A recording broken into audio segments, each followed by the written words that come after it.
National leader Christopher Luxon pounded the pavement and spoke to regional leaders in an attempt to improve the party's vote.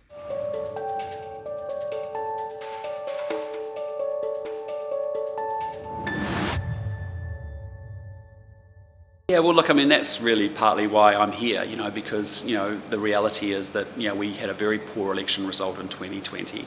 The New Zealand people lost trust and confidence in the National Party for very good reasons in some cases. We were, not at our best, I would say to you, in the last 2 or 3 years.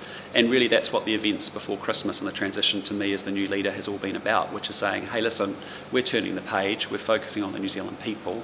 We want to oppose the government, but we also importantly want to propose ideas of how we would take this country forward and to be able to discuss and debate those and present those to the New Zealand people as well.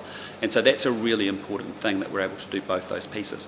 If we can do that, then we earn back the trust and confidence to be a mainstream political party again, where we can attract 1 and 2 voters that are walking up and down the street. And so, yes, these are historically, seats that have been very strong for the National Party, but we need to be able to come here and demonstrate that we're serious about listening to the concerns of the people here and then developing plans so that they can actually build trust that we will actually follow through and do what we say we will do when we become government again in 2023. They haven't ruled out putting a candidate up for the Ikaroa-Rāwhiti seat. That's something that we'll work through in the coming months, but that is something that we really need to do. If we're going to be a very successful mainstream party, we have to be a national party. And what I mean by that is that we have to be able to present our beliefs and our principles and our plans and our proposals to each and every community across New Zealand. And so whether it's Māori, whether it's New Zealand communities, we want to be everywhere, being able to present the case for why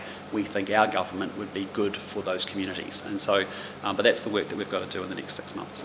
I actually think it's always very useful when a central government politician meets with a local government politician, because the two ideally should be working together to make the improvements that are necessary to people's daily lives in a given region. And so what's been pretty special about this area is that you are very blessed that you've got 4 mayors, and with the regional council as well, that are actually wanting to work and partner together more so than I see anywhere else across New Zealand. And so here in the Hawke's Bay, we know we've got some really big challenges on transport, right? We know we've got some big challenges around hospital. We know we've got some big challenges around law and order.